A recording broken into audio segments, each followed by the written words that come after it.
Hello everybody, welcome into SBS. Today is July 31st, 2026. There we go. Okay, so it is sunny and warm in Los Angeles with a high of 89 degrees Fahrenheit and a low of 68 degrees Fahrenheit. That's a high of 32 degrees Celsius and a low of 20 degrees Celsius. Tonight's moon is a waning gibbous with an illumination of 95%.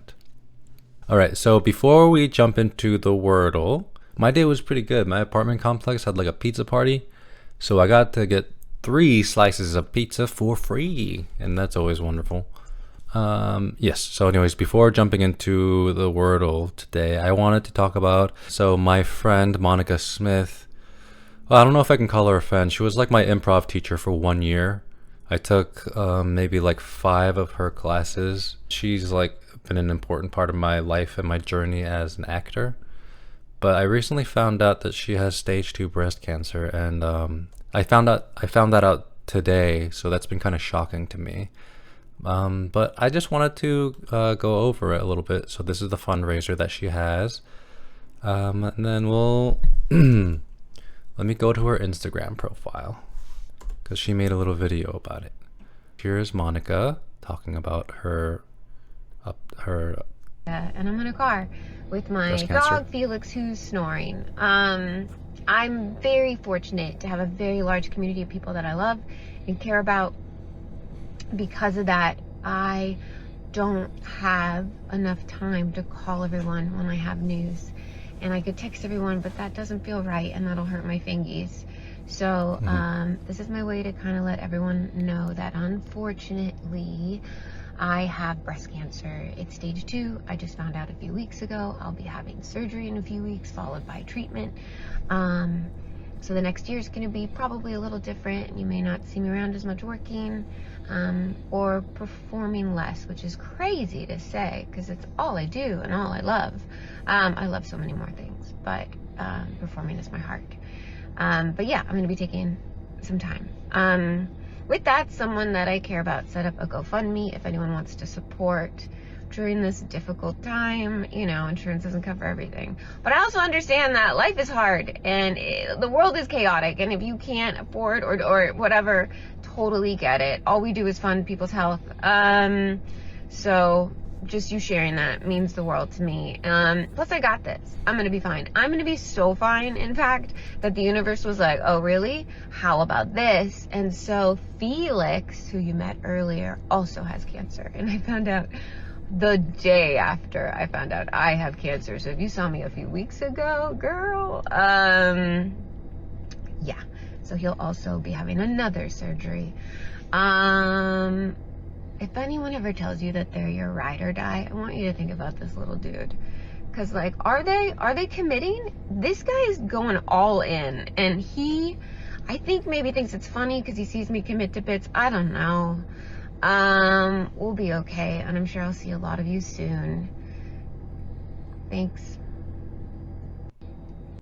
Okay, so that was Monica Smith. She was one of my improv teachers.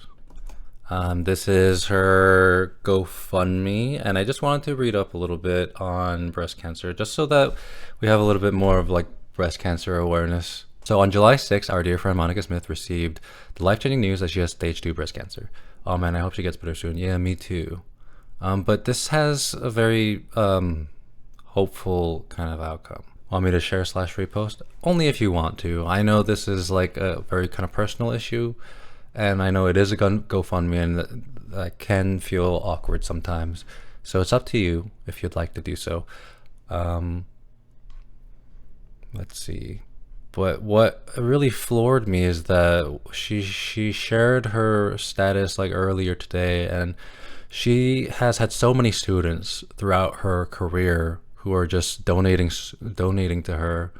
And it just moves me so much to see people coming together to help somebody who, you know, touch their lives. And the unfortunate, you know, sad news is that someone that I care about has breast cancer, but the silver lining is that so many people are donating to her. And it's insane that she even needs to raise this much money, because as we will find out, it's to pay for her medical costs. And, you know, in America, even though she has health insurance, she still has to pay some of it out of pocket, and it's like over $50,000. Let's read. Over the next several weeks, Monica will undergo surgery to remove the cancer and lymph nodes to make sure the cancer hasn't spread. She is currently waiting on MRI and blood work results to determine whether a lumpectomy will be possible or if a full mastectomy will be necessary.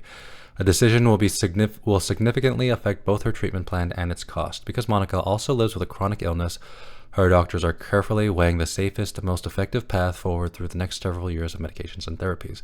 I remember Monica once told me, like she has trouble going to the doctor because of this, of like a pre-existing condition. So it might be even more difficult for her to go through this. Monica has insurance, but like so many facing cancer, it doesn't cover everything. Her estimated out-of-pocket medical cost if the cancer hasn't spread is over $50,000 with multiple surgeries ahead of her. I mean, we were talking about capitalism yesterday, and to me, the privatization of the health industry seems incredibly unethical and immoral. American citizens deal with this stuff all the time. They have to make GoFundMes so that people can support them, and that's the failure of our healthcare system. That we have to rely on the generosity of people who are fortunate enough to help, rather than having like an actual robust healthcare system that everybody could rely on. Beyond medical bills, Monica will need real time away from performing and teaching while she heals, which means lost income right when expenses are highest. Funds raised will help cover recovery time, living expenses, transportation to appointments, nutritional support, therapy, and everything else this journey demands. As if one devastating diagnosis wasn't enough, the day after Monica learned she had cancer, she found out her dog Felix does too. Felix has been her constant companion for 12 years. Through long walks, TV marathons, and even improv classes, classic move by Felix to find a way to do this with her as well. Felix's second surgery and treatment is estimated at $7,000. So not only does Monica need to find a way to pay for her surgeries, but she also needs to find a way to pay for Felix's surgeries. So this GoFundMe is kind of like a double whammy type situation. If you know Monica, you know how special she is: a gifted actress, a hilarious improviser, and a teacher who has inspired students across multiple improv communities. She spent years making people laugh, building community, and helping others find their comedic voice in this chaotic world. Now we want to give some of that back. Monica absolutely hates asking for help, which is why we're asking on her behalf. Yeah, that sounds about right. She's not a very selfish person. She hates making things about herself. From the year that I've known her, she's always been about, like, she's very professional.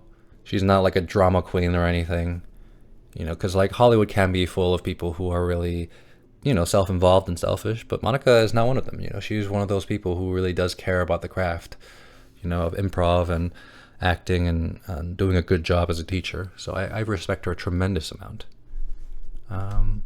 As her close friends know, this isn't new. Over the past year and a half, she's had 2 separate surgeries that pulled her out of work during recovery, and both times she pushed through without reaching out for support. This time, we're not letting her do that alone. Wonderful. Any donation, no matter the size, makes a difference, and if you can't give, sharing this page helps too. Your support means Monica can put her energy and focus on healing, getting through this next chapter surrounded by people she loves and her pup Felix. We'll keep this page updated as her treatment plan takes shape. Thank you for showing Monica the same kindness and support she's given so many others. What is happening is a beautiful pouring of the community who she has been around, coming together to raise almost the goal amount of $55,000. But I thought it was important to talk about this as well. I'm going to donate right now too. I don't have very much money, but I'll give $5, because if I don't donate to like help somebody who I say I care about, then I don't want to let like me having little to no money stop me from trying to help my friend pay for her medical stuff. So let me do that real quick. I'm going to turn off the OBS just in case, so that I don't accidentally like leak my credit card information or something. And I also wanted to read through a couple of like breast cancer kind of like symptoms and diagnosis, because I want everybody, I don't know who's going to watch this in the future, this particular episode, but hopefully if one person sees this in the future and goes to see their doctor and gets checked, and then are able to detect symptoms of breast cancer before it spreads further, then that would be absolutely wonderful. So Screen share. Perfect. Okay, so I was able to donate $5. And if anybody if anybody wants to donate, let me put that link in the Discord and pin that. So yeah, there we go. Customize time, manually unpinned or end of stream. Perfect. Oh, Monica and Felix beat cancer. Yay. Okay. Let me make sure it went through. Well, it says I did. Let me check my email to make sure that we have the receipt. Ah, here we go. Perfect. Thank you for your $5 donation to help Monica and Felix beat cancer. What's really cool too is Spencer Krim is somebody I went to her classes with. I know Spencer. He was always a really good guy. And it's interesting because the first time I took Monica's class, it was like Improv 101, and I met a whole bunch of people who I really respect. Spencer is one of them. And another friend of mine, Alexis. I still keep in touch with her now and then. She's also an actress. So I met her too. So I met a lot of good people through her class. So this is from the National Breast Cancer Foundation. What does it mean to have stage 2 breast cancer? Stage 2 breast cancer is classified as relatively early stage invasive breast cancer. In stage 2, the breast cancer has grown, but it is still contained in the breast tissue, or growth has only extended to the axillary lymph nodes, the lymph nodes near the breast. Okay. Stage 2 breast cancer is divided into 2 substages or groups, stage 2A and stage 2B. The type of substage is determined by the size of the tumor and whether the breast cancer has spread to nearby lymph nodes, usually those located in the underarm. Stage 2A breast cancer is a type of invasive breast cancer that is contained in the breast tissue or has spread only to nearby lymph nodes.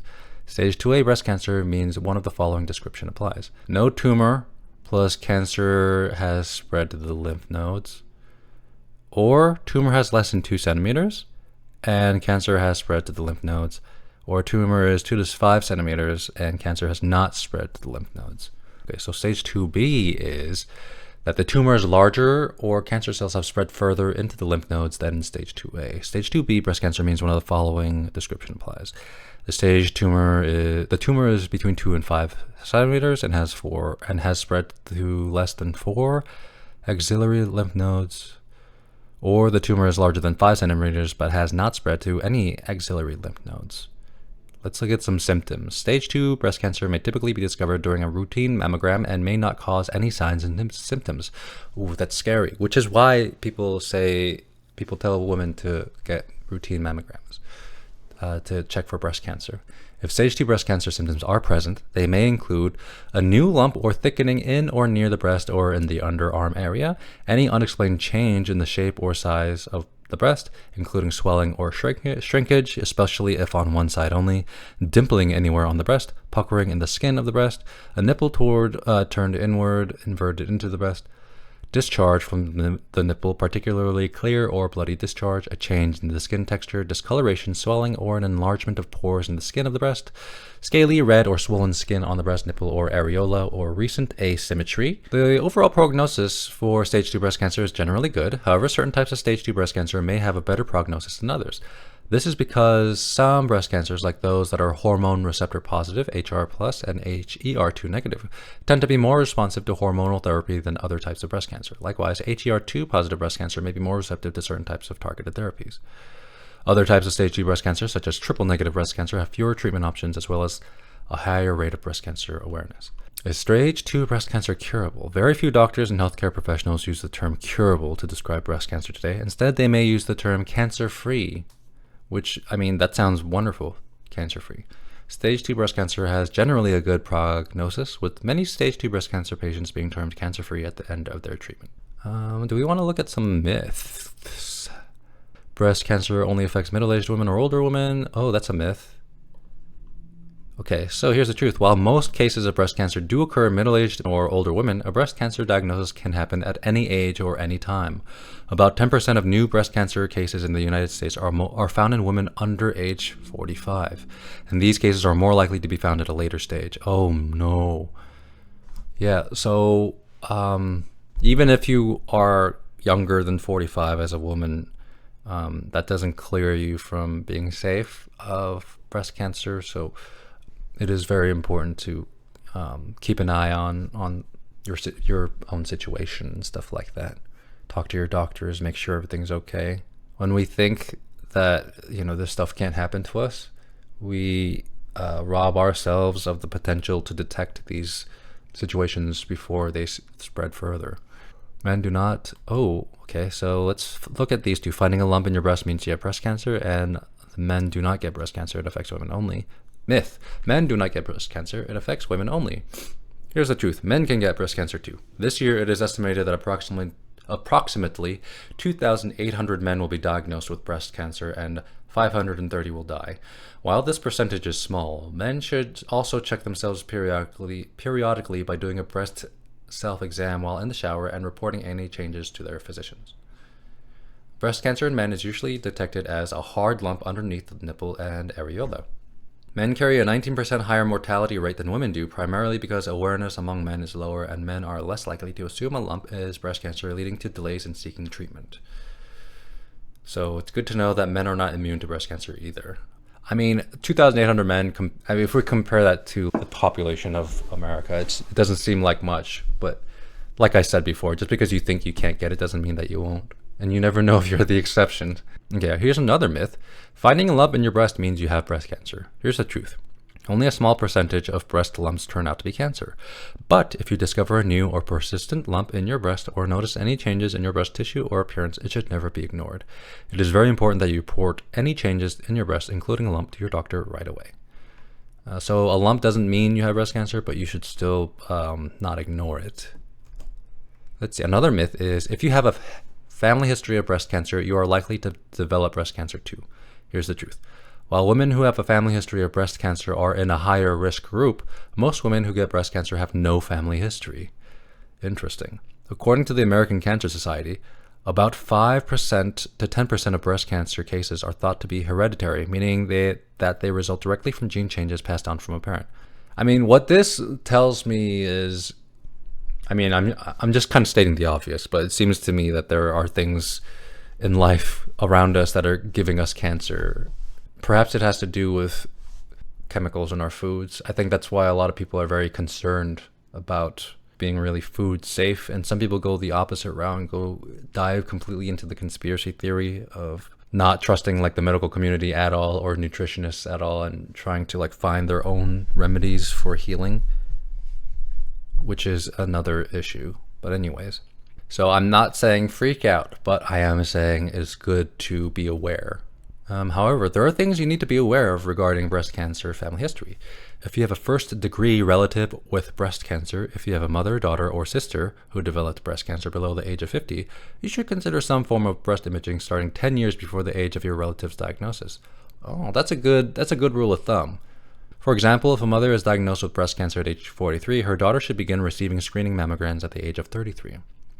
If you have a second-degree relative with breast cancer, if you have had a grandmother or aunt who was diagnosed with breast cancer, your risk increases slightly, but it is not in the same risk category as those who have a first-degree relative with breast cancer. If you have multiple generations diagnosed with breast cancer on the same side of the family, or if there are several individuals who are first-degree relatives to one or another, or several family members diagnosed under age 50, the probability increases that there is a breast cancer gene mutation contributing to the cause of this familial history. Well, I suppose it makes sense that the more first-degree relatives you have who have breast cancer, the more cause it would be for concern for you as well. So that was a little bit about breast cancer. I think it's just good information generally to have. And the GoFundMe is pinned.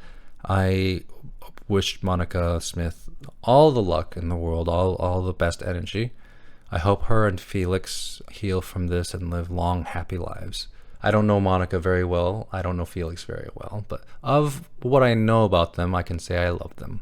You know, as a student of Monica, I can say I love Monica, you know? I love Felix. Okay, let's do the Wordle. Yesterday's Wordle was flume. Let's try to make a sentence out of flume. So let's look up the word flume. I believe it's like a waterlog ride. A flume is an inclined channel for convening water, as for power, or a ravine or gorge with a stream running through it. Why did I think? Oh, I was thinking a log flume. That's why. So this is what a flume looks like.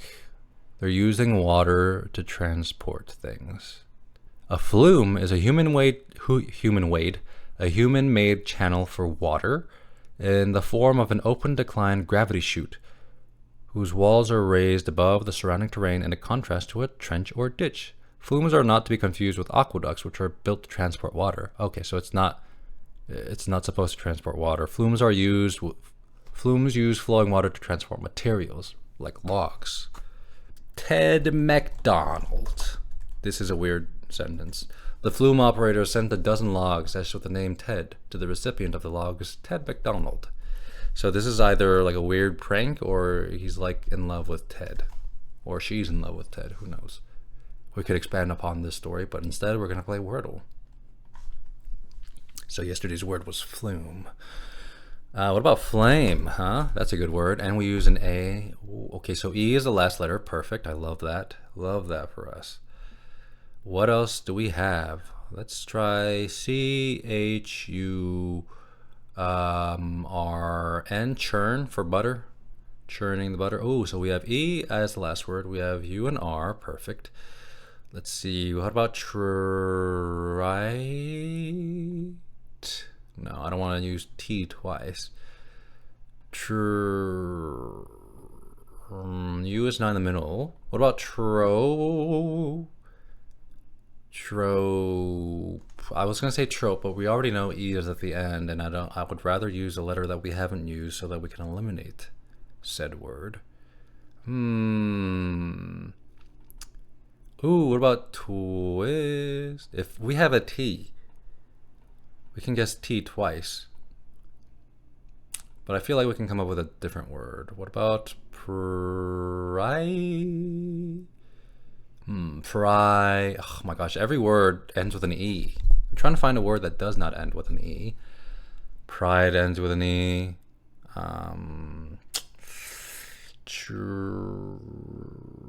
Ripe ends with an E.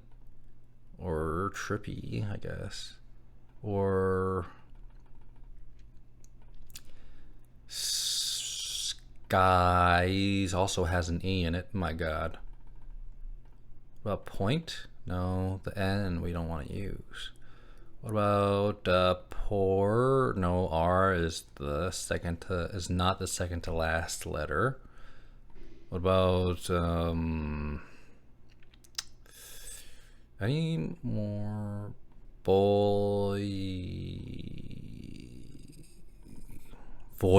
Oh, let's try voids. That's a good word to guess. Okay, so we have S-U-R-E. S-U-R. Is this a word? Sirt? No. But we do have 4 letters now. So we could do something like truce. That's not the word. Truce. We can try truce just to. Okay, no, that was an extremely dumb guess. You know what happened? I blacked out for a second, and I was like, I'll just guess this. I became unconscious for half a second. Because if I was thinking, I would have seen that the U and the E was there. So this is kind of a waste of a guess. Maybe I'm still a little bit shaken up by the whole breast cancer thing. Let's see, P-E, which is valid, you know. P-E-W. So we know R is not the second letter. Let's be smart about this. Let me think for a moment. Let me use my brain. Okay. So we got R, U. So we got blank. I'm just gonna write out all the letters. We have R, U, E, and S. That's the letters that we have. We know for sure that the last letter is E. We don't know the second letter or the third or the 1, 2, 3, 4, 5, 6. Okay, so we have ruse.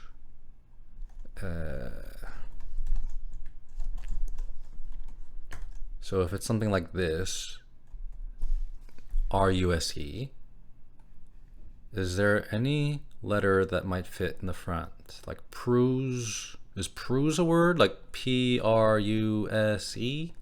No, that is not a word. Good. Pruse. Okay, so if it's not RUSC, it could be blank. You are.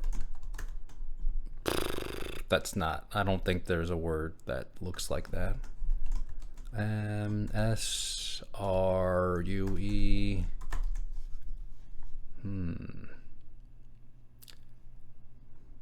I feel like the second letter being U might make more sense. Oh, it can't be this one because R is not the second to last. So R could be the middle word. Oh, it could be purse. Oh my gosh, I think it's purse. I think it's purse. Sweet. Oh my gosh. Easy peasy. Once we narrow down all of the different factors, it becomes easy. Yay. Thank you, Tuna. Appreciate you. Purse. Sweet. Okay. When we get stuck, all we gotta do is calm down, slow down a little bit, take it one letter at a time, and we'll reach the conclusion. Bop, bop, bop. All right, let's do connections. It's not the 21st, it is the 31st. Wordle is purse. Love that.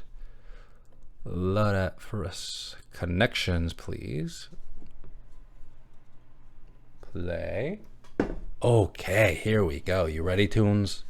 We got mold, we got mushroom. So these are fungi. We know this. Fungus. Perfect. Do we have another fungus? Cheerio, Gleek, dinosaur shape, fashion. We don't see any other fungus related things. So this might be a red herring. What the heck is Gleek?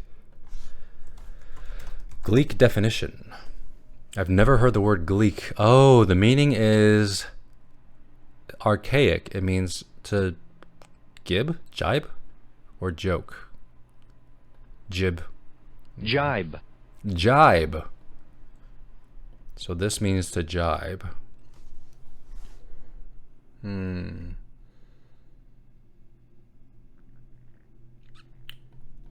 So Cheerios is a shape. I mean, not a shape, is a cereal. Cheerios are a cereal. I'm seeing cheer. I see glee. Do we have any other words for? We have fun and fungus.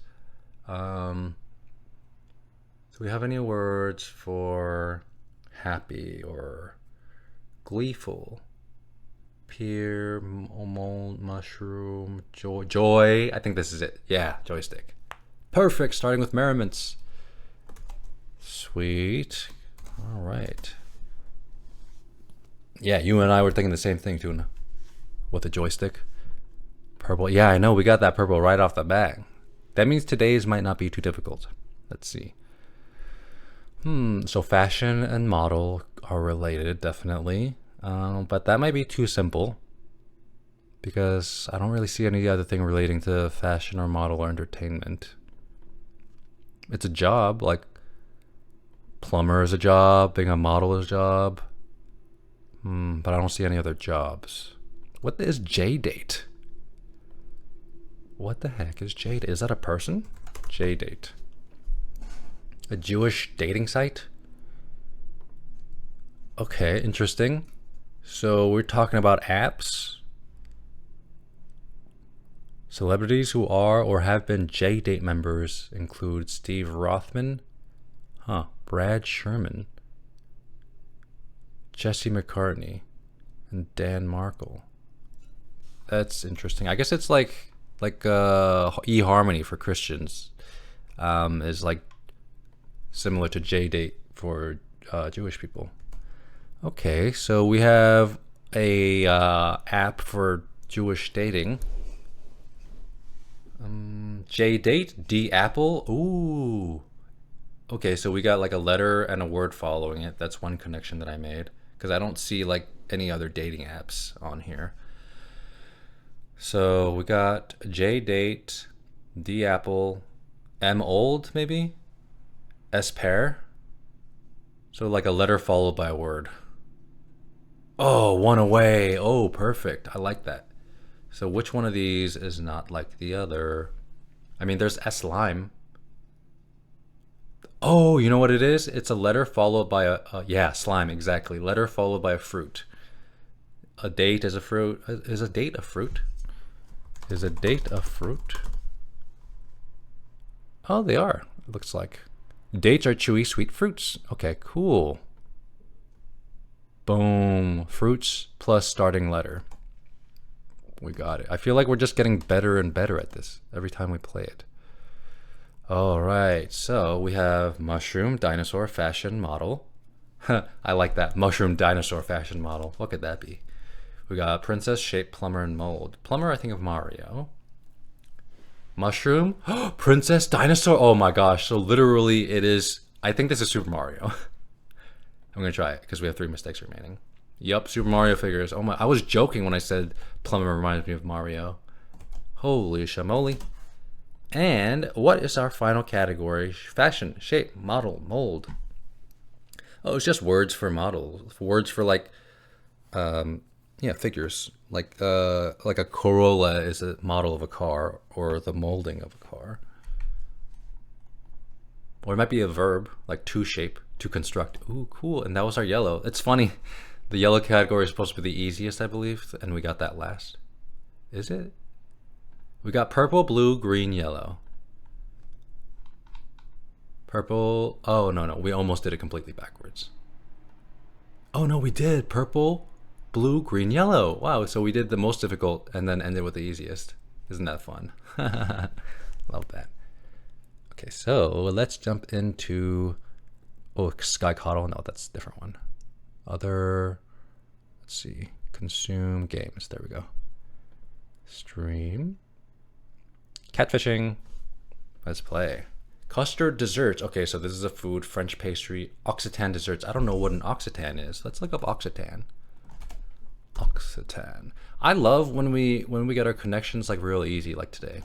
No struggle or nothing. It was like pretty straightforward reasoning. Occitan language. Occitan. So this is IPA, by the way. These are letters that represent sounds. So this A represents ah, I believe, ah. And then KS is X. And then this capital I is an E, extended E sound. The T is T, and this weird flipped E is an sound. So this is Occitan. Or it can also be pronounced T-A-E-N, and this weird A-E mixture is an sound. Or, oh, it gives us an example, as in bad, so I have been corrected. Like tan, or bad. So Occitan or Occitan. Oh, it can also be father, A as in father, so it can be Occitan, Occitan, and Occitan. Anyway, that's a different topic altogether. Also known by native speakers as Languedoc, Lenga,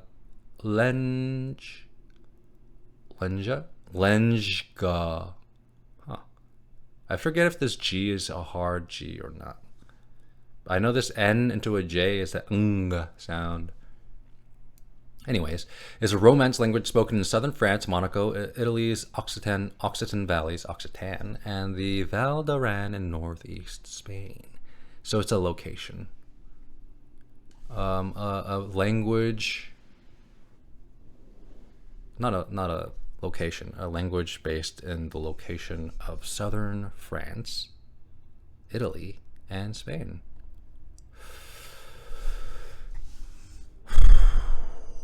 Custard desserts. I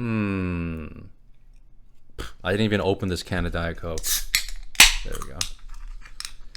Custard. I'll be honest, I have no clue. I'm going to guess, what is a French dessert that I know? The banana. Nope, the cannelli. The cannelle. I don't know why I said it like that. Please forgive me. Let's learn. Canle. Or in Occitan. DIALECT is a French small patisserie flavored with rum and vanilla, having a soft and tender center and a dark, thick caramelized crust. It takes the form of a small, striated cylinder up to 5 centimeters in height with a depression at the top. A specialty of the region around Bordeaux in southwestern France. Today it is widely available in patisseries in France and abroad. Ooh, looky here. Oh my gosh, why is it that every time I look at food, my mouth immediately just starts salivating? Like I just want to eat.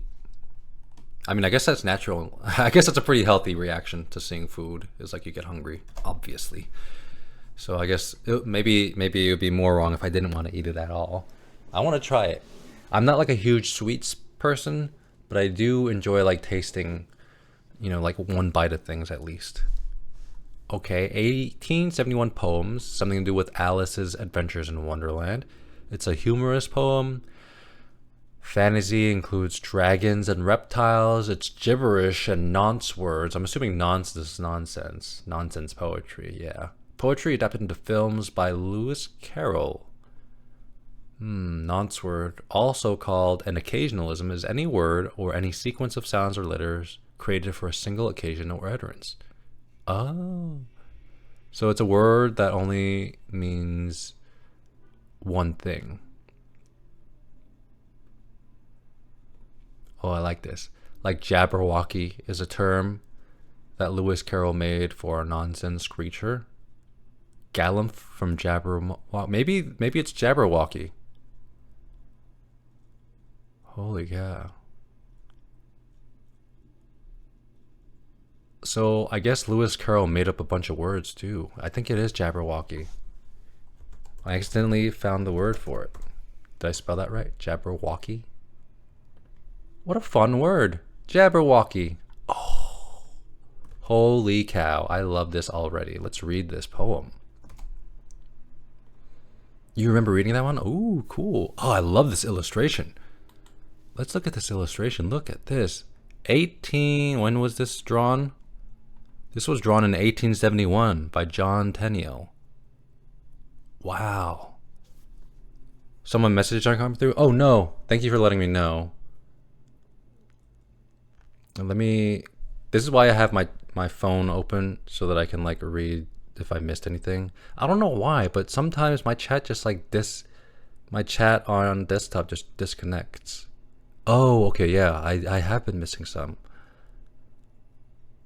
Yay, nice one. What is Gleek? Joystick Wild Purple? What's JD Slime? Oh, I feel like I know this one, but I can't remember the name. Oh, gotcha. I think it is. Alright.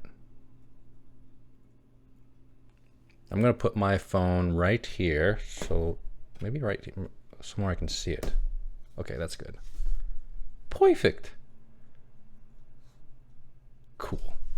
Is that a drawing or a print? Good question. It doesn't say. I mean, someone had to draw it first, right?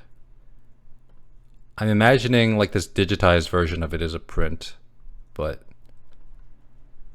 it was made in 1871. But look at that detail. I think maybe it is a print, let me see. Is this pen ink, or is it carved? Is it a carving? I think it's pen. I think it's ink. Whoa, look at the detail. Holy shamoly.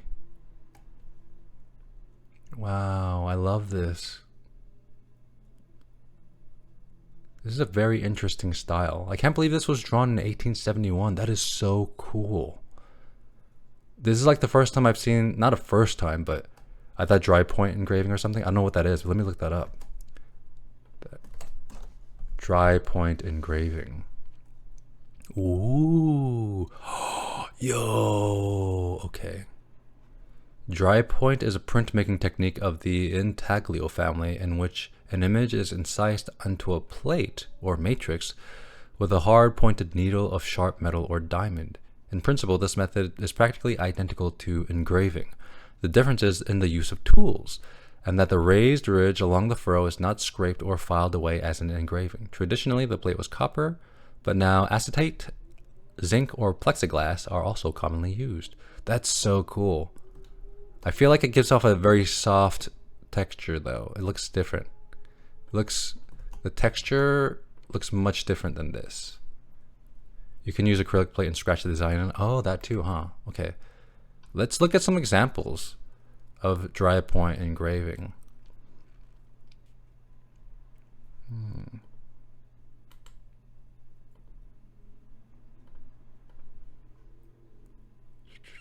Printmaking, dry point. Whoa. Ink captured by the bilber spreads out on paper, resulting in caterpillar-like. In this etching, so this isn't etching. Let's take a closer look. This is Rembrandt's. This is a Rembrandt etching and dry point piece. Whoa. Okay. So maybe it is, because like this is pretty scratchy. And if we look at the Jabberwocky, but also this is much lighter too. This,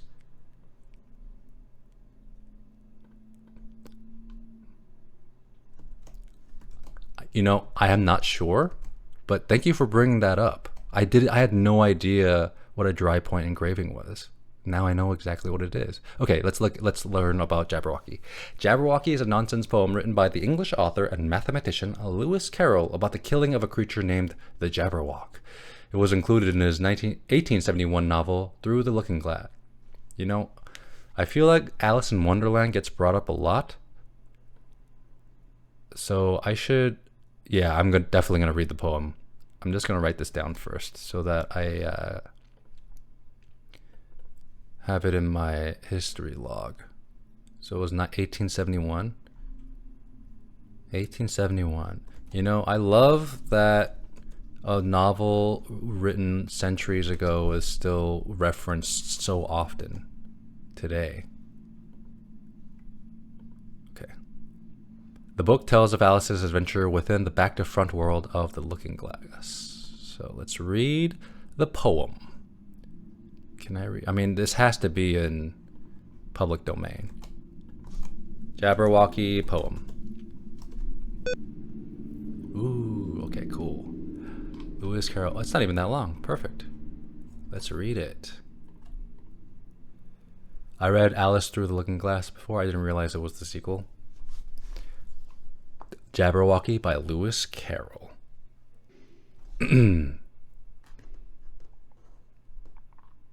Alright. 'Twas brillig, and the slithy toves did gyre and gimble in the wabe. All mimsy were the borogoves, and the mome raths outgrabe. Beware the Jabberwock, my son, the jaws that bite, the claws that catch. Beware the Jubjub bird, and shun the frumious Bandersnatch. I love all these words. Holy cow. The Jubjub bird? He took his vorpal sword in hand. Long time the manzomi foe he sought. So rested he by the tumtum tree, and stood a while in thought. And as in uffish thought he stood, the Jabberwock with eyes of flame came whiffling through the tulgey wood, and burbled as it came. 1, 2, 1, 2, and through the vorpal blade went snicker snack. He left it dead, and with its head he went galumphing back. And hast thou slain the Jabberwock? Come to my arms, my beamish boy. O frabjous Calloo, Calais, he chortled in his joy. 'Twas brillig, and the slithy toves did gyre and gimble in the wabe. All mimsy were the borogoves, and the mome raths outgrabe. Oh, wow. I love this. This is so delightful. Oh my gosh, this might be one of my favorite poems of all time now. I don't know what to do with this because I love this so much. Let me just read it again. 'Twas brillig, and the slithy... Well, how do we think toves is pronounced? Like tuves? Or like doves? 'Twas brillig, and the slithy toves did gyre and gimble in the wabe. I think it's wabe. All mimsy were the borogoves, and the mome raths outgrabe. Beware the Jabberwock, my son, the jaws that bite, the claws that catch. Beware the Jubjub bird, and shun the frumious Bandersnatch. He took his vorpal sword in hand, long time the manjomi foe he sought. So he rested he by the tumtum tree, and stood a while in thought. And as in uffish thought he stood, the Jabberwock with eyes of flame, came whiffling through the tulgey wood, and burbled as it came. 1, 2, 1, 2, and through the vorpal blades went snicker-snack. He left it dead, and with its head he went galumphing back. And hast thou slain the Jabberwock? Come to my arms, my beamish boy. O frabjous day, Callooh, Callay, he chortled in his joy. 'Twas brillig, and the slithy tuves did gyre and gimble in the wabe. All mimsy were the borogoves, and the mum raths outgrabe. That is delightful.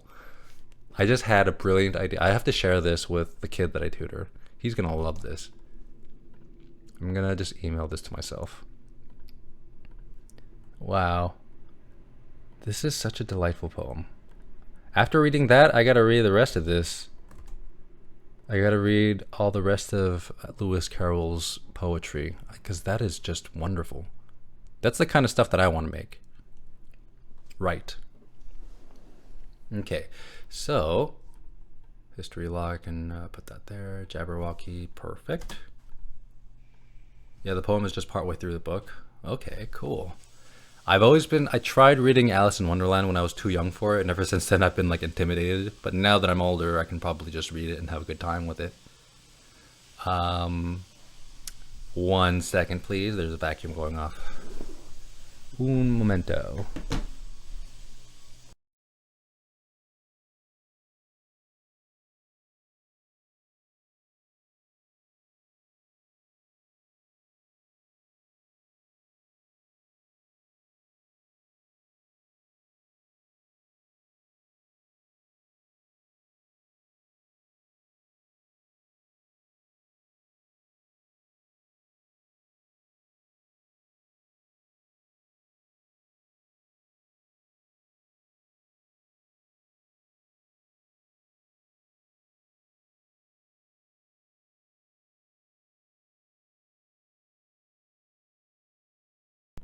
Okay, I have returned. So 1980s fads and trends, 1990s fads and trends, audio players, brands that became generic, collection of the Museum of Modern Art. There's some consumer electronic brands, Japanese inventions, models of radios, portable media players, products and services discontinued in 2010. Maybe a Walkman. Yeah, I think it's the Wait, actually it's a mobile phone. Is a Walkman a mobile phone? But it was introduced in 1979. It became generic. Yeah, let's try the Walkman, because that's like the most famous audio playing device that I know of. Yay! Walkman. Perfect. Walkman is a brand of portable audio players manufactured by Sony since 1979. It was originally introduced as a portable cassette player and later expanded to include a range of portable audio products. Since 2011, the brand has referred exclusively to digital flash memory players. The Walkman became widely popular during the 1980s for its portable design and private listening experience. We gotta bring this stuff back. Sweet. So we did that. And I wanted to try a new daily game, the Metazua game. So I'm gonna add this to the list. Today is our first time playing Metazua. Okay, so we gotta guess any species to begin. And then this is basically a game where we have to try to guess like the taxonomical name, or the creature that belongs to the taxonomical name. So what species we want? Let's try pangolin, because I love pangolin. Okay, so the answer and pangolin have this in common: bilatera. Bilatera is a large clade of animals characterized by bilateral symmetry during embryonic development. Cool. So let me add that to the notes, the notebook here. Bilateria. That makes sense. So we have an animal that walks on 2 feet, right? Hopefully. No, not 2 feet, but they're symmetrical, like down the line. This means their body plans are laid around a longitudinal axis with a front and rear end, as well as a left-right asymmetrical belly, ventral, and back dorsal surface. Okay, so this could be a lot of animals. Um, was the elephant related to the pangolin, or was it? Am I being crazy? The hydrax was related to the elephant, I think, and not the pangolin, because I thought of the species hydrax, and that's in relation to an animal that does not look anything like it. The pangolin is closer to something else than a rodent. I don't think it's a rodent, if we remember correctly.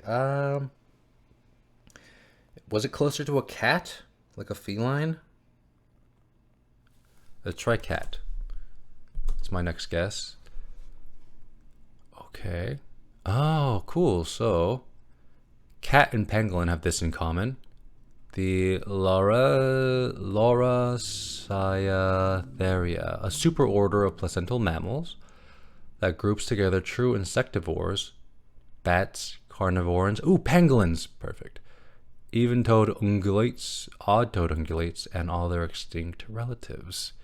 We're only doing one of these because I think trying to do more than one would take up too much time. Oh, so we got to go down this route. We need to back up. So bilateral is not as related to the pangolin as I thought. What is another animal that's bilateral? I mean, a dog, right? A dog is bilateral. Dog. I'm so basic. Carnivora. So the animal we're trying to guess is not a carnivore. Let's see. Carnivora is an order of placental mammals specialized in eating flesh.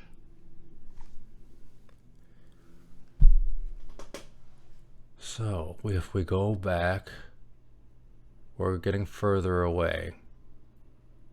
But it is an animal. What about a turtle? Is it a reptile? Bilateral? Let's try box turtle. No, we're still a little bit further. What is amniota? Oh, okay, cool. So we have a new category, amniota. Amniotes are tetrapod vertebrate animals belonging to the clade Amniota. Is a shrew bilateria? Good question. I would assume so, because it's like symmetrical bilaterally. Okay, let's try shrew. Shrew not found in database. What type of shrew? Let's see. We need shrew. Whoops, not strew. Yeah, I know, right? I was like, huh? How can that not be in there? Shrews. How can... Okay, do we need to type in like a specific shrew? Okay, if it doesn't let us do shrew, let's do something close to shrew. Mole-like mammals.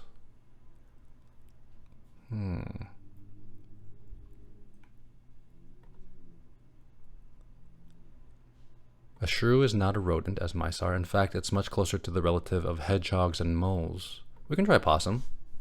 Let's try possum.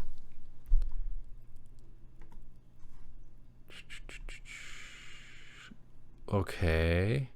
So,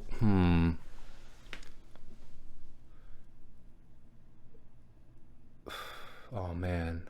So we need to go further back. Amniota. So it's a class, right? That we have to guess, I believe. So let's try a bird, because we didn't try a bird. Let's try try finch. See if nope. Not a bird, not a finch. Amniotes comprise the vast majority of living terrestrial and semi-aquatic fur. No, let's go bilateral. I mean, this is so many different animals. So we tried pangolins, cats, dogs, possums, box turtles, finches. What other kind of animals should we try? I feel like a hedgehog would be pretty close to possum. They might be in the Theria group. Theria, a subclass. You want to do a hint? Yeah, let's do a hint. Okay, so it is Our hint is protostomia. So we have an insect. We didn't guess an insect, of course. Protostomia is the clade of animals once thought to be characterized by the creature's blastophore becoming its mouth during embryonic development. Wow, so the way they classify these animals goes quite back to even their embryonic stage. This nature has since been discovered to be extremely variable among Protostomia's members, although the reverse is typically true of its sister clade, Deuterostomia. Okay, so we got some examples here. We got some snail. We got a snail. We got a praying mantis. We got what is this? A ringworm. I should know the name for the sea worms because I loved them. Oh my gosh, I can't believe I don't remember. Let's try praying mantis, just so that we have. Ooh, cool. So it is closer to the praying mantis than anything we've done before. So let's look up Neoptera. Neoptera is a classification group that includes most orders of the winged insects. So it's okay. So we got a winged insect, specifically those that can flex their wings over their abdomens. Cool. So Neopteria. This is in contrast with the more basal orders of winged insects, which are unable to flex their wings in this way. I love that we're learning how these taxonomical classifications are broken down. So Neoptera has to do with orders of winged insects who can flex their wings over their abdomens. So maybe cicadas? Cicadas? Cicada. Ooh, cool. We're getting closer. We're getting closer. Eumetabola. Eumetabola is an unranked clade of Neoptera. Two large unities known as Eumetabola and Parometabola are probably from the Adelphotaxa of the Neoptera after exclusion of the Plecoptera. I'm just saying these words out loud because even though I don't know what it means, I feel like if I get used to saying them, I'll be able to remember them. So what do we have here? Honey, what was something to be? Where? Confusing hint. Yeah, this is not particularly helpful to me. This is just word soup. This is just a bunch like they just threw a bunch of letters in a blender. But I mean, we have a bee here, so let me just type honeybee. Whoops, that's not how you spell honeybee. There you go. So let's try honeybee. Ooh, closer even still. Perfect. So we got Endopterygota, also known as Holometabola, is a supraordinal clade of insects within the infraclass of Neoptera. They go through distinctive larval, pupal, and adult stages. So that's what we need to know. So they have these distinctive stages. Cool. Perfect. This one is better than hint. Yeah, I know, right? Okay, so let me write that down.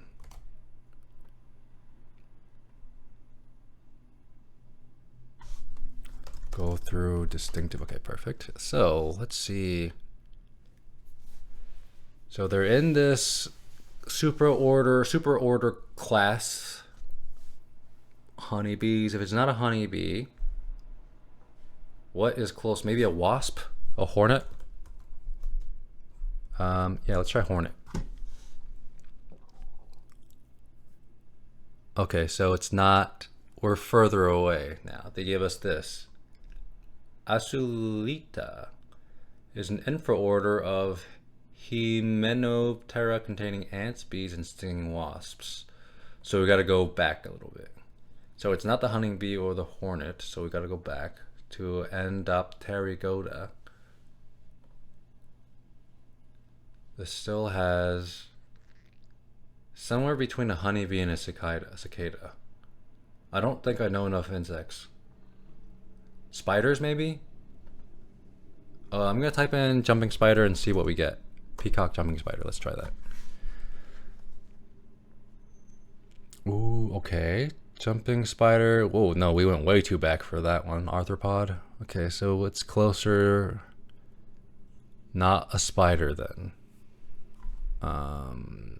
Endopterygoda. They have distinctive larval pupil in adult stages. Maybe a butterfly? Ooh, it could be a butterfly. Butterfly. Monarch butterfly. Let's try that. That's a classic. Oh, sweet. Okay. Perfect. We're getting closer. We only have 5 guesses remaining. Obtectomera. This is taking me a longer time than I thought, but I'm having a really good time right now. Because like I've wanted to learn this stuff for such a long time. The Obtectomera is a clade of macromoths and butterflies comprising over 100,000 species in at least 12 superfamilies. Do we have to guess the exact species out of 100,000? Because that's insane. This clade was initially defined by pupal stage within the 4 anterior abdominal segments fused and immobile as the sole synapomorphy, but was later revised to include the modification of the dorsal edge of the pulvillus with a protrusion in the adult. Okay, that's a lot of words. Okay, so a lot of these words I'm saying for the first time in my life, right? And that makes me feel good, because I think it's so fun to like say words that you've never said before. That's an interesting idea to me. It's like, how many words exist that I've just never said out loud? Maybe a type of moth. Ooh, yeah, that's a good one. Let's try a moth then. I should try a moth that I've learned so that we use some knowledge that we've gained on stream. So what is a moth that I know? We know the maple rose moth. Let's try that. Rose moth. That's not found. Moth. It only gives us atlas moth to guess. Let's try the atlas moth then. Oh yes, we're even closer. Oh my gosh. Great hint, Tuna. Bombicoidea. A superfamily of moths, so it's definitely a moth. It's in the family of moths. I wore this hat in the moth stream? Oh my gosh. This must be my moth hat. I love that for us. That's where you keep the moth knowledge, yeah. That's funny. All the taxonomical knowledge gets stored in this hat from now on. Specifically in relation to Bombicoidea. This is the Bombicoidea hat, so that we remember Bombicoidea more. More better. Bombicoidea. Okay, let's try. So it includes silk moths, giant moths, sphinx moths, and relatives. So now do we have to guess like a specific moth? So let me try a silk moth. Oh, this is it. This is the answer. Oh my gosh, cool. Sweet, this was fun. Bombyx mori. So we end with the species Bombyx mori. Yay.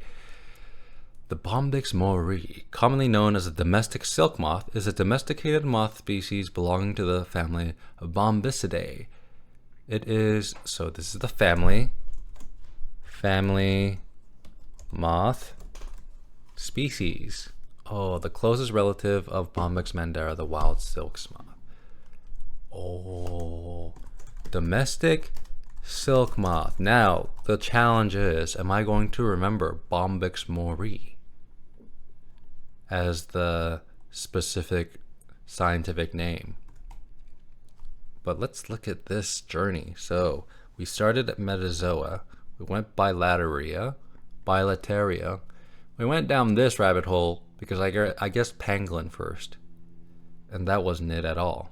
Carnivora, which was cats and dogs. Laura, like Laura and Carter. Laura Cytheria. Cool. Theria. But we went back and instead we went through the insect route. Protostomia. So this is like protostome. I should write characterized by creatures blastophore becoming a mouth during embryonic development. That's an interesting way to classify animals, but I mean, when you are breaking down like millions of species, you have to be as specific as possible. Cool. So Yay! That was Protozoa or Metazoa. The game. Metazoa. Sweet. Let me write Bombyx mori, the domestic silk sloth. Let me say that 10 times. Bombyx mori, the domestic silk sloth. Bombyx mori, Bombyx mori, Bombyx mori, Bombyx mori, Bombyx mori, Bombyx mori, Bombyx mori, Bombyx mori, Bombyx mori. Okay. That is the domestic silk sloth. I think I've memorized it now. Now that I've said it 10 times, this domestic silk moth is the bomb. That's another way I can remember it. Just make up silly little stories, connections. Okay, before we jump into Undertale, let me practice some dialects, because I was listening to my previous Undertale gameplay, and I know I can do Scottish much better than I'm doing it now.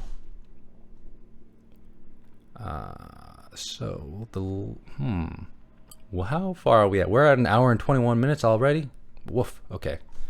At the Metazoa actually took a while. Let's see. Scottish. Let's look up David Tennant Scottish. David Tennant Scottish. Are there any other accents you're trying to learn too? For now, I want to try mainly Scottish and Irish for Sans and Papyrus. I love David Tennant's accent. He's a proud Scot. So I thought I should listen to his dialect and try to hear it better. Let's see. Oh, he Scottish versus English accent. Perfect. Let's see what he says. Been watching Staged. Oh my gosh, that's such a fun Zoom show. Well, I don't. I don't always. I can't hear the audio very well here at all. It's not great quality. It just depends on what the part is. Broadchurch. Broadchurch. Have a very grizzled Glaswegian. It's kind of half and half, I suppose. No, I can't hear. I can't hear him. It's not great. Oh, there's an American version of Broadchurch. Grace Point. I don't know if you've ever. I haven't seen Good Omens, but I know it's super good. And he also does work with his best friend, who also does stage. What was his name again? David Tennant and Michael Sheen. I love these two. Staged. Yeah, a comedic duo, best friends forever. I gotta watch Good Omens though. I've read the first few chapters of the book, and it's written so funny.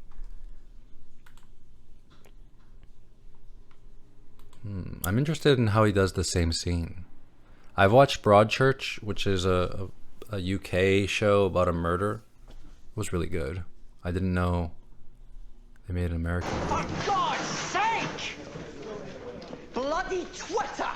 Bloody Twitter! These people's lives have been destroyed, and now our incompetence These people's lives have been destroyed. has made it worse. Think what we have to do now to rebuild trust there. Think what we have to do now to rebuild trust there. I like watching UK shows. Pretty funny. Yeah, me too. I think UK humor is a lot more witty and has more of a.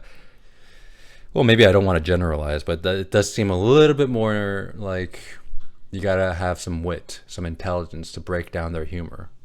Have you watched Ghosts? No, I haven't. Is that another David Tennant show?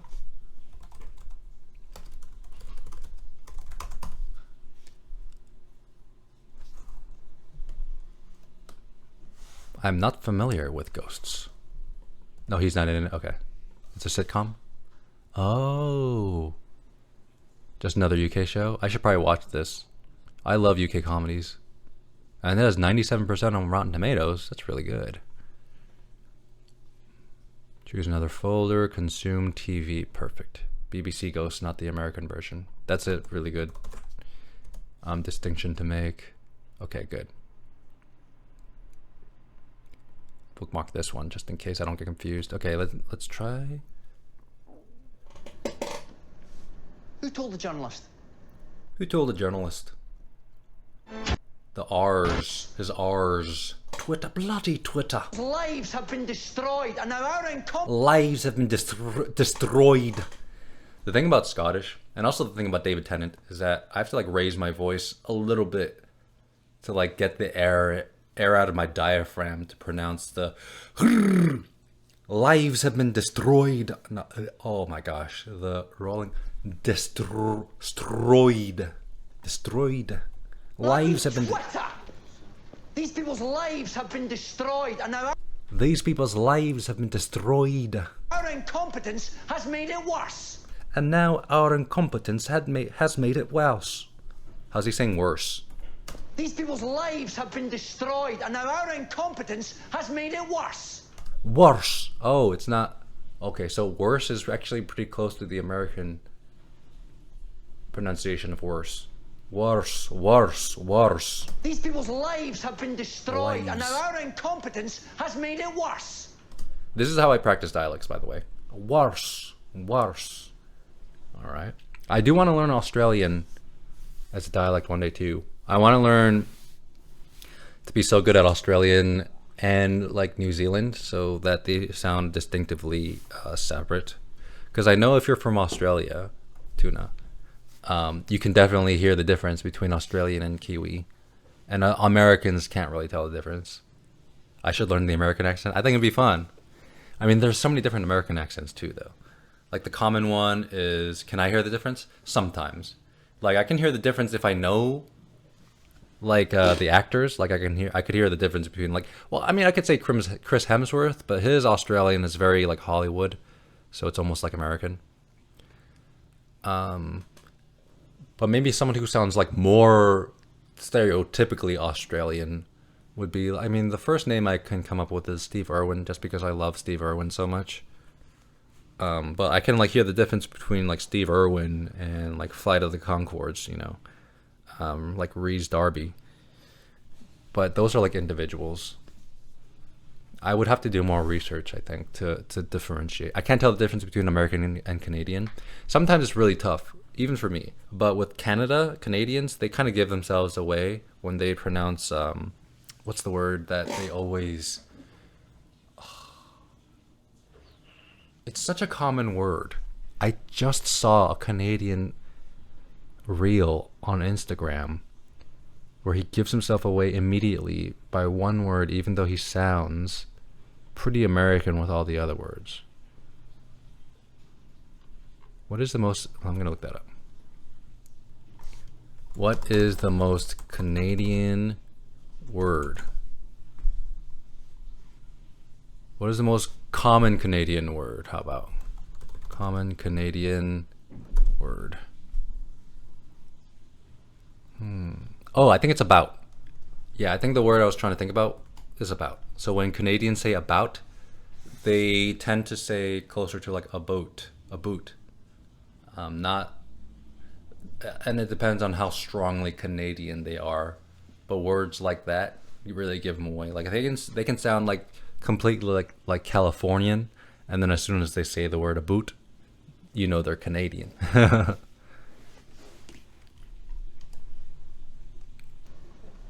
Think what we have to do now to rebuild trust there. No, not now, but no. Think what we have to do now to rebuild trust. Does he not tap his R's when the R comes at the beginning of a word? Has made it worse. Worse. Think what we have to do now to rebuild trust there. To rebuild trust there. Okay, so the R tap is very light in the beginning of rebuild. Rebuild there. What about there? Has made it How worse. tapped is that? Think what we have to do now to rebuild trust there. Oh, he barely says the R in there. Think what we have to do now to rebuild trust there. Oh, there. When he says there, that R becomes almost like a Y, like there.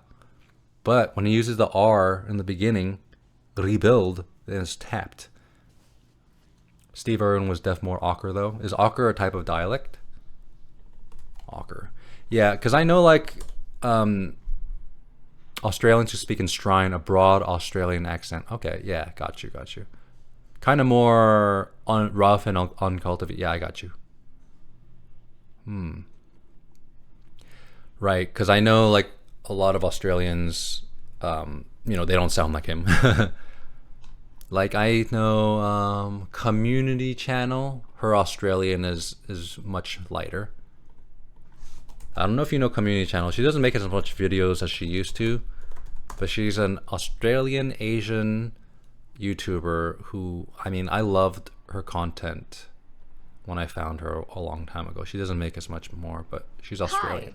And her dialect, Oh, I don't like getting interrupted on the phone. Press 4 I mean, it still sounds Australian, but it's a lot less. online orders. 5 for Orders? delivery Oh, I information. cut my 6 for finger. tables. Oh no. Now I have to listen to the whole thing again because you spoke over her and I can't hear what she said. Thanks. And so I get a little bit irritated when people do this. Trust me, it's Kim Cattrall in Mannequin. Anyway, look, I'll see you Sunday. Is that Anna? Tell her I said hi. Why? What a waste of everyone's time. She's joking. Tash says hi. Anna says hi back. Now what? Because really, Now what? Yeah, she was like one of like the OG Asian YouTubers, so she was a big influence on me. Anyways, let's go back to David Tennant. Who told the journalist? But yeah, if I was trying to study like a more kind of modern Australian now, I'd probably look more towards her, because her Australian isn't as strong as like Steve Irwin's. I don't disrespect his accent or dialect at all. I mean, you know, that's the thing about dialects is that it just has like your history of like where you grew up geographically, you know. And people judge you for that. Like as soon as you speak a certain way, people will like assign like a class to you. Like, oh, you sound like you're from the outback or something. And then people might look at you differently or talk to you differently. Okay, so the R's are what trips me up in Scottish. 1979! Hell of a year! China invades Vietnam. The Muppet Movie. Love that film. The Muppet Movie. Margaret Thatcher. Skylab Margaret Thatcher. With a little help from me. Nearly took off my thumb. And I like my thumb. I need my thumb. I'm very attached to my thumb. 18. Oh, your message didn't come through? Okay, let me look at my my chat. Stronger accent. Yeah, he was from QLD. Steve Irwin? He might be. Let me look up where Steve Irwin was from.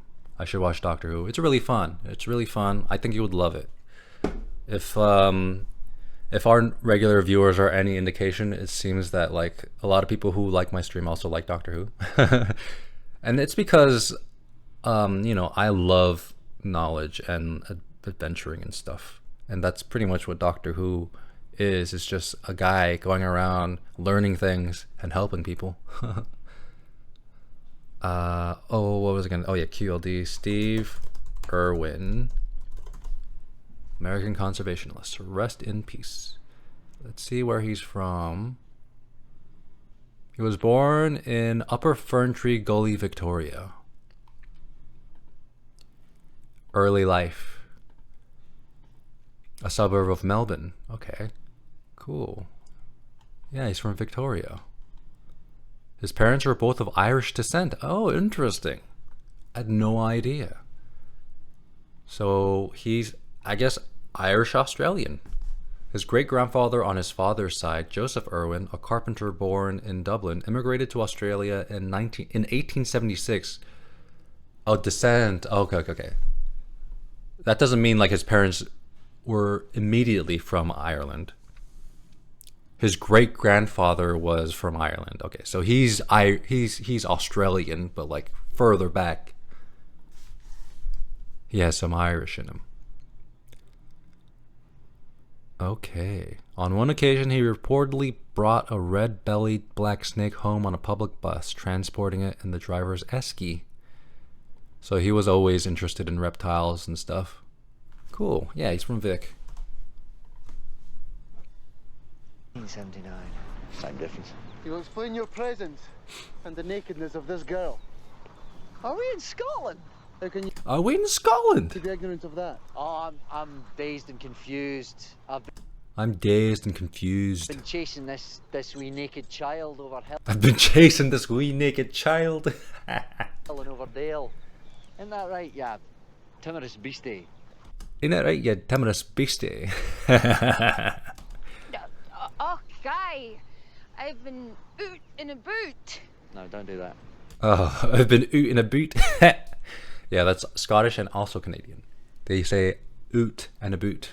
Hoots, mon. No, really don't. Really do. Will you identify yourself, sir? Will you identify yourself, sir? I'm Dr. James McCrimmon from the township of Balamory. I have my credentials, if I may. Credentials. Yeah, so, I mean, this is kind of, well, this is supposedly sci-fi. The genre is supposed to be sci-fi. But anyway, he has like this piece of paper, which is to me magical, but I guess there's some kind of scientific sci-fi explanation for it. So the people who are asking to see his credentials, they see whatever credentials that they want to see on this blank sheet of paper. Or whatever this is. A doctorate from the University of Edinburgh. Ah, doctorate from the University of Edinburgh. I trained under Dr. Bell himself. I trained under Dr. Bell himself. I just need to hear more Scottish to like tap into the dialect. Let's listen to a couple more. Let's listen to a couple more, and then I want to listen to some Irish.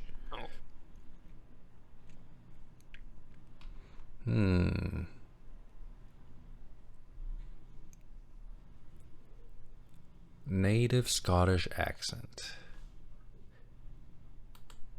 Let's see. Bingle bongle dangle. It's a deleted scene. It's working.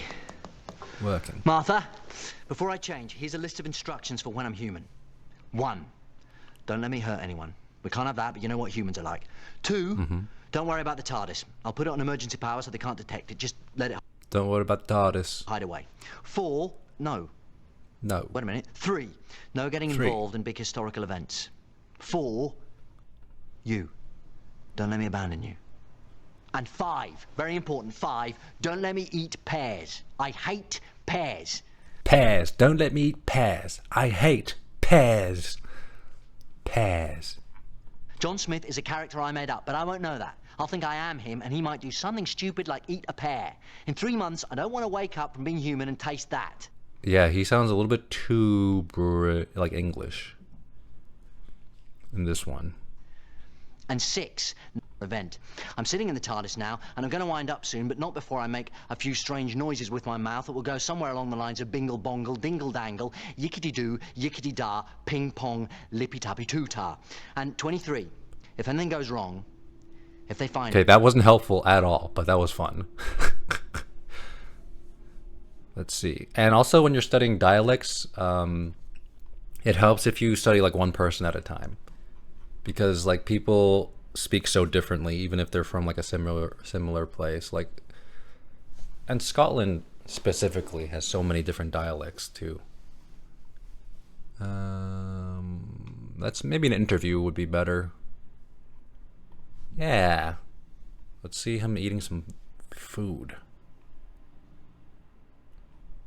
Who is the brand ambassador for Tunnocks? And why isn't Oh, you were doing chores for a minute? Got you. Welcome back. Welcome back. it me? Who do you think it is? Ewan McGregor. I bet Ewan McGregor's got Tunnocks. Ewan McGregor. I don't know. Who's James McAvoy. James If McAvoy. James McAvoy got the Tunnocks gig. If McAvoy got Tunnocks, I'll be raging. I'll be raging. Hello, I'm David Tennant, and this is Snack Wars. England Snack versus Wars. Scotland edition. For England versus Scotland edition. Versus. He says versus instead of verses. Lad Bible. And this is Snack Wars. England versus Scotland edition. England versus Scotland. For Lad Bible. I love it. I love the dialect. Oh my gosh. Okay, let me turn it up a little bit so I can hear better. Ah, the Tunnocks tea cake. The Tunnocks I tea was cake. brought up on these. There are statistics about how many of these are consumed in Scotland. Right? There are statistics about how many of these are consumed in Scotland. And it's eye-watering. They're Eye-watering. absolutely perfect, delicious, and light as air. Absolutely perfect. Okay, so one of the things that he does with the ER, instead of perfect, he would go air, like perfect. Perfect. It's perfect. Perfect. In Scotland around that. It's eye-watering. They're absolutely perfect, delicious. Absolutely perfect. and light as air. Perfect. A Bakewell tart. I mean, I also like a Bakewell tart, but I mean, this isn't even a competition. This isn't even a competition. The Tunnocks tea cake is a magnificent thing. Wow, Trying to listen. Look at that. He took a big bite. He took a mouthful. Look how clean it looks. Can't really This imitate is his dialect sort of when he's full of food. Short cake base, but it's quite moist, quite almost spongy. Spongy. Very thin layer of apparently Spongy. actual milk chocolate. And this is like a mallow, but it's light. A mallow, but it's light. Light. I like how he kind of closes up on the I. Like if I was trying to speak like a standard American, I would say light. And if I was trying to imitate David Tennant, I would say light. It's a very slight difference. Light and light. Light. It sounds shorter. Light. It's like a cloud. Like a cloud. They're so light. They're just so easy to eat. That's very good. Yeah, he loves it. He loves doing this. I mean, this is fine. Nothing wrong with Bakewell tart. Is that a Mr. Kipling? It's Mr. Kipling. Is that Mr. Kipling? Yeah. Well, that's all right, isn't it? That's alright, isn't it? No. Listen, it's fine. There are other things that you could put down here that Put the down Bakewell here. tart would beat. And beat soundly. And beat well. And be proud of. Be proud of. But the Tunnocks is going all the way. Point to The Scotland. Tunnocks has gone all the way. Point Here to we go. Scotland. I feel like he's taking this really seriously. Like he's taking this challenge so seriously. I'm starting to get invested into his rating of the What am I foods. looking at here? What am I looking at here? Is that a Morton's roll? Oh! Is that a Martin roll? Oh, it's a square sausage It's a square sausage. in a bun. And look at that. Look at the butter Look at melting that. and sinking in. It's Melting like a sort and of sinking in. flooring tile of meat. A sort of florin tile of meat. That's what that is. Square sausage That's what that is. is very much a staple in Scotland. And outside Square sausage is very much a staple in Scotland. the country, you just don't find country. them. Why is it square? What I like about Scotland is that in comparison to American English, they're both very heavy in the mouth. Like British English, like England English, like upper class, it's very forward and light, so it's harder for me to do the British English, like upper class British English. But with like Scotland, it feels more fun because it's more in the back of the throat, which is where American English is. Yeah. Why not? Good point. Why not? Why should a sausage not be square? Why should a sausage not be square? It's almost more like a burger than a sausage. A burger than a sausage. I have to also remember that there's kind of like a melodic way that Scots speak too. Like Scottish people speak in a I wonder, I'm sure there's a term for it, but like there's like a flowy way that different dialects speak. Like Irish has a different melody than Scottish, than Australian, and I think it's really beautiful. I used to think when I was younger that German sounded really rough, but now that I can differentiate between sounds better, German actually sounds like pretty poetic, if you can like hear the specific differences. This then I'm thinking is a Greg's sausage roll. Is that what I'm looking at here? You're correct, yeah. One looks a little bit more handcrafted, doesn't it? That One looks a little bit more handcrafted, doesn't it? looks like it's come out of a Looks. machine. Come out of a machine. And I know which one I'm going to prefer. I know which one I'm going to This prefer. is going to be. Look at the colour of that. Look at the colour of that. That's like a dead man's.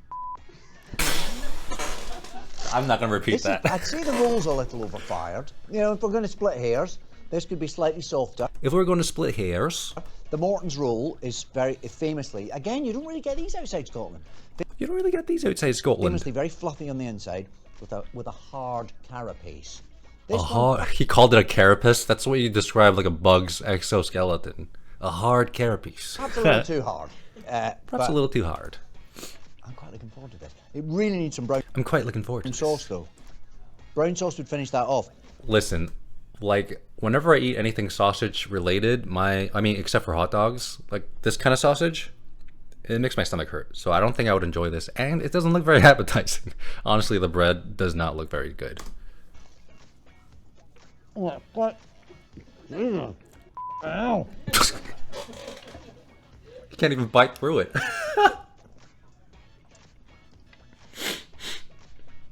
You might need to edit this bit down. Yeah. Might need to edit this a bit down. He's still chewing. I mean, that's a meal in itself, that. Well, With a bit of that's a meal in itself, that. brown sauce, that would be perfection. A delicious, heart-stopping snack. So dare I? A delicious heart-stopping snack. How does he say heart? Heart. Perfection. A delicious, heart-stopping snack. Oh, he almost says like hot stop. Dare I ask hot where's stop. the point going? But then again, Of course he it's is going to eating square stuff. sausage in the Morton's roll. Of course it is. Ah, tonics are back. Tonics are back. I'm not a brand ambassador, I'd like to point I'm not a brand ambassador. out, although I may be sounding like one. The caramel Although I might be sounding like wafer. one. This is the other principal tonic Okay, he's sounding more Scottish here. product. And I probably prefer the tea cake. But they are great. And a Twix. Well, I mean, a Twix is pretty classic, isn't it? The Twix is pretty classic, isn't it? Do you like a Twix? I do like a Twix. Yeah, I wonder... Tuna, have you ever tried any American snacks? And how do they differ from Australian snacks? Because my impression of American snacks, having grown up here, is that they're extremely like oversaturated with sugar. So all the flavors are just cranked up. And I kind of appreciate more subtle tastes in snacks. I've never tried Vegemite, and I know that's kind of like a thing that you have to try when you go to Australia. I've heard a few Australians tell me to try Vegemite. Is that a thing that you like? I think I tried an American Kit Kat, much sweeter. Okay. Kit Kats are pretty good. Out of all the snacks, I would say Kit Kats are usually my go-to because I like the wafer, the texture. You love Vegemite? Okay, cool. Yeah, I've seen videos of like Americans try Vegemite for the first time, and it's like an acquired taste. You just had some like an hour ago? Oh, perfect. So it's not a stereotype then. It's like cultural, like a cultural staple. Kind of like British people love marmalade. Maybe it is a stereotype, but it's like based on something cultural. It's a nice combination of ingredients. And also like Korean people like rice and kimchi. That's, I guess, a stereotype, but it's true. Very sweet. A bit too sweet a Twix, isn't it? Listen, Very sweet a Twix, isn't it? it's not bad. I haven't had a caramel wafer in quite a long time. But again, they haven't changed. I've seen Americans eat like a spoonful of it. Yeah, maybe that's the problem. You should not do that, OMG. I think it's because we've never seen Vegemite. Like, it's not a thing that's common at all here. We have no idea what that is. If you ask the common American what Vegemite is, they would have no clue. And then so when I've seen them try it, like on YouTube videos, they would take a scoopful and just like put it in their mouths. Or I've seen an American try it like on a sandwich. Like an Australian brought like a Vegemite sandwich for this guy to try. And it was the first time he ever tried Vegemite, so it wasn't good for him. But I feel like if you're not used to something that's like culturally specific, it takes a few tries for your mouth to like get used to it. Just have some on toaster bread, very good. Oh, okay, cool. Yeah, I imagine if it's concentrated and salty, putting it on bread would be a pretty good way to like neutralize that and add some good texture to it too. They've just been very consistent in look and texture and... Look and texture. Okay, I think I've had enough Scottish. Let's try Irish. Irish. Who is a good Irish actor?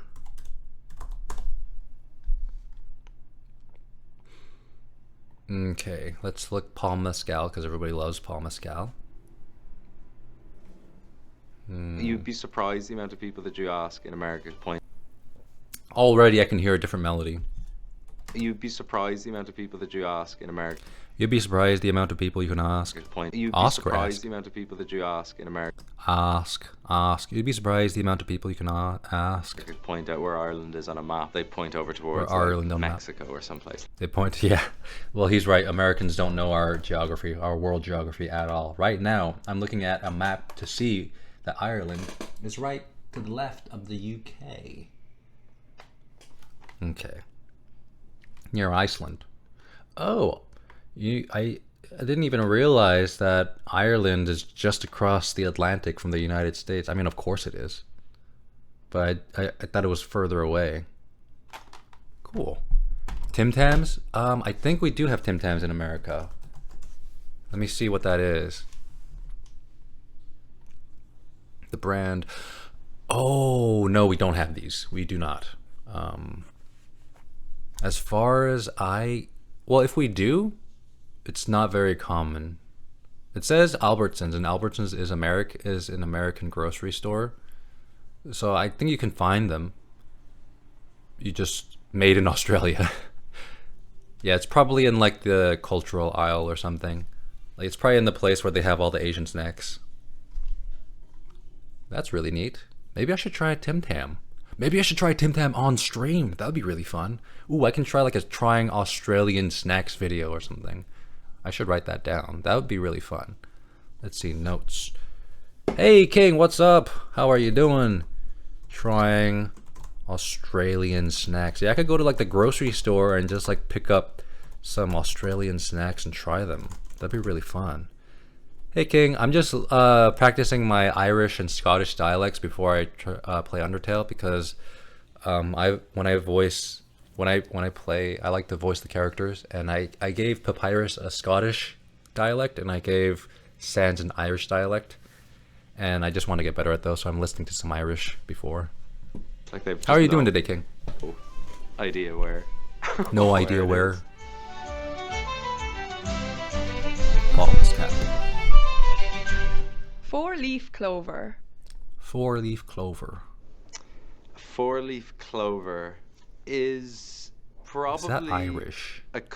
An American construction. I'm gonna say it's probably not Irish. Is that American? I'm gonna say it's probably not Irish. So Irish, well, I mean, his Irish dialect in particular is very light on the tongue, like the tip of the tongue. Not Irish. Like when he says the T, it's a very light tap. Not Irish. And also with the R's, it's very different from the Scottish, because with Scottish they like to like tap it or not pronounce it at all, but with Irish usually they do pronounce the R's quite hard. Chilling today? Sick. Did you eat anything nice today, King? I had some free pizza because my neighborhood was like hosting like a pizza party sponsored by AT&T or something, which is kind of weird, but I love free pizza. Right about that? Yeah, so shamrocks are 3, it's like a little clover with 3. I think it was Shamrocks are a little clover with 3. used by St. Patrick to talk about the Father, the Holy Spirit, and what's the other one? Father, the Holy Spirit, and the Son. Yeah, Father, the Holy Spirit, and the Son. Neighborhood pizza party sounds awesome. Yeah, honestly. And there's like a pool right in front of it where they were having the pizza party.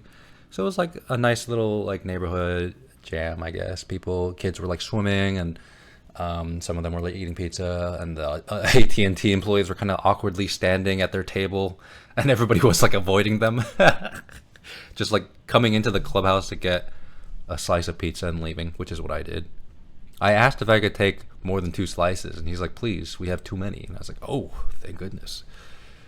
I'm having chicken meatballs, green beans, and diced potatoes. Oh, that sounds delicious. Oh my gosh, I can imagine chicken meatballs. Ooh, green beans. Yeah, you got that protein, you got the veggies, you got the carbohydrates. You're ready, bro. Oh, not carbohydrates, but starches. Are diced potatoes carbs? They are, right? Are carbs. Diced potatoes carbs. Because carbs have energy. 13 grams total carbs. Okay, so they do have carbohydrates. Perfect. Anyways, I hope it's good. It sounds good. I'm already hungry. Not religious anymore. So yeah, that's the difference. That's the difference. Confuse the two things. So I have to remember that when Paul Mescal's Irish, when he says that, it's that. Religious anymore. So yeah, that's the difference. That's the difference. Confuse the two things. Americans probably confuse the two things. The GAA. Oh.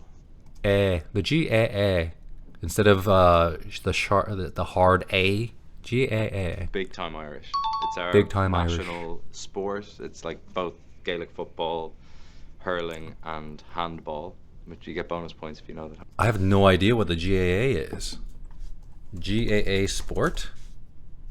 Oh, Gaelic Athletic Association. Oh, of course. Yeah, the potatoes is where most of my carbs come from. Chicken meatballs have little no carbs, and green beans I think have a small moderate amount of carbs. Okay, cool. Most of my carbs come from just straight up rice. And it seems to work for me pretty well because I grew up with it. I do love potatoes though. Diced potatoes, particularly. Oh man, those would be really helpful. I mean, healthy. Handballs included, so very much Irish. And I played both Gaelic football and hurling growing up. You can't really Gaelic make football a career and out of playing hurling. Gaelic football because it's an amateur sport, but it's a national sport. So that like all of the players that you idolized growing up, they play a match on a Sunday to 80,000 people, and then they go back to work on Monday, which I think is Wow, so it's an amateur sport, but they play for like the entire country apparently.